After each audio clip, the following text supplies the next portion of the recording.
still taking sort of a virtual church tour. This one has been historical this week, with yesterday focusing on a statue that was originally commissioned to hang on the exterior of the building, but never completed. And today focusing on some of the early artistic renderings of the inside of the sanctuary to see what's the same and what's different compared to those renderings. So if you listen to the one about the statue, you might, if you have some history of the church, note that the statue, by the time they were trying to correspond with the artist's wife after he had died, it was many years after the sanctuary had actually been completed and was being occupied. And the reason for that is the design was actually adopted prior to the death of the artist itself. So he was already working on this before the sanctuary was complete. So it isn't as though it was delayed until after his death, but rather they broke ground in 1960. So already the artist had been retained prior to that time to make that sculpture. And the cornerstone was laid in 1961. So by that point, the artist had died. But prior to, he was alive. So if you're trying to figure out some of the dates of that, he was alive at the time that the vision for the sanctuary was created, as well as the blueprints and the retaining of the architectural firm, which also was connected to retaining him as an artist for that. So the sanctuary was consecrated in 1962. So it was 2 to 3 years after the renditions, the architectural blueprints had been created with some adaptations. And I'm going to cover some of those adaptations in perhaps later church tour videos. For example, there was originally conceived to be floor-to-ceiling pillars that went down the central nave of the sanctuary, separating out the left and right sides of the sanctuary from the center nave. And they were simply ornamental, so they had no structural intention behind them, and so it was decided not to include them ultimately because it would impair the view at certain points of the chancel area. And so we don't have pillars that go down the central apse of the sanctuary, but originally that was promoted as something to have as a part of the sanctuary.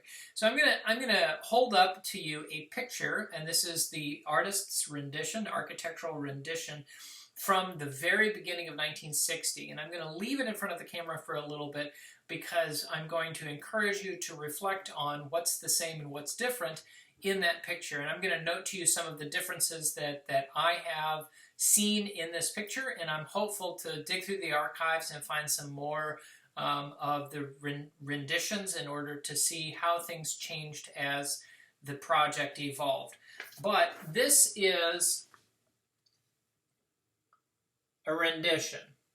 So this was 1960 as they were breaking ground. So this would have been particularly the excavation work and the foundation work. This was what was pictured to be the ultimate goal.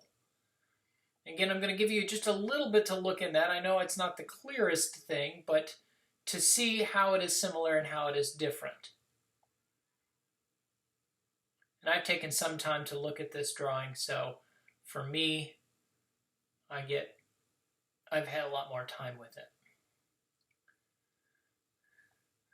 So this is obviously after they had taken out the idea of having pillars down the central nave of the church.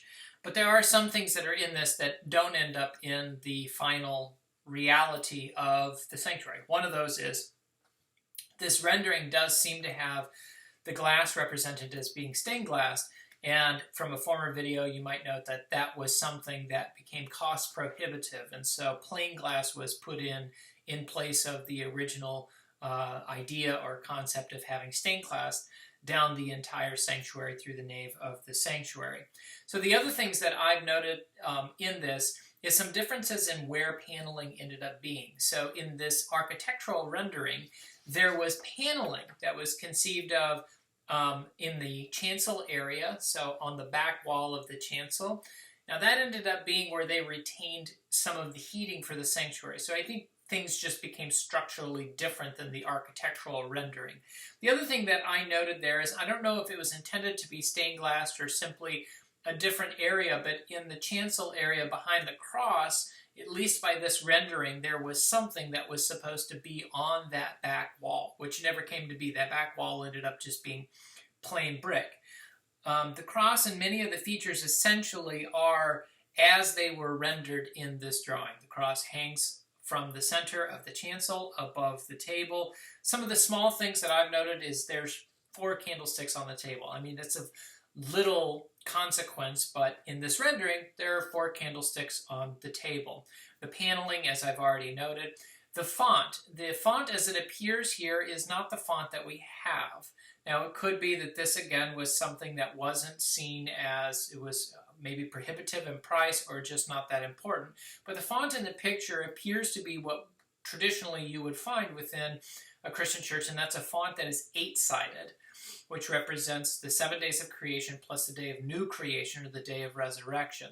And it sits over by where the choir used to be in this picture. So it doesn't appear to be like the 4-sided font that we have, but actually something that was much more of a feature in some ways, and it could just be something that was drawn in and so never intended to be part of what would be a plan. Is really, this is intended to show the room rather than the small nuances. But what did I pick up on? The candlesticks, the font.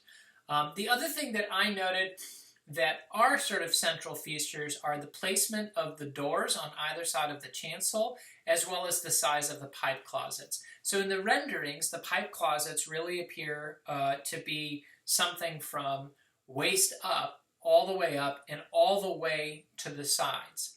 And the door, particularly if you're sitting in the sanctuary on the right side of the sanctuary, is not as far against the wall as it ended up being at the top of the flight of stairs that it is, but more over. So the position of that door and the nature of the pipe closets changed apparently as it was being built. Now, whether that was structural in nature or what, I don't know, but those are other things that I've noted in looking at this.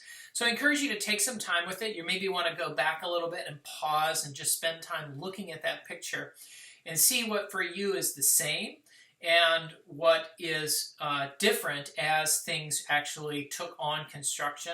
And of course, through history and time, things change as well. So those of you that have a longer memory may remember when it was closer to what this picture reflects. Or perhaps you know the rationale behind why some of these things that appear in this rendering in 1960 didn't end up what was actually built and in place when the church was finally consecrated in 1962.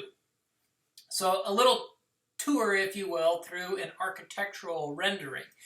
Tomorrow, my hope is to actually walk through the church as if you were arriving to church on a Sunday morning, coming from the parking lot through the church, because I know we all just miss walking through there. And it'll be a little sort of challenging because it is dark and quiet and empty and feels so different. But I know that I miss that experience of walking in, walking through the people I would see where I would see them.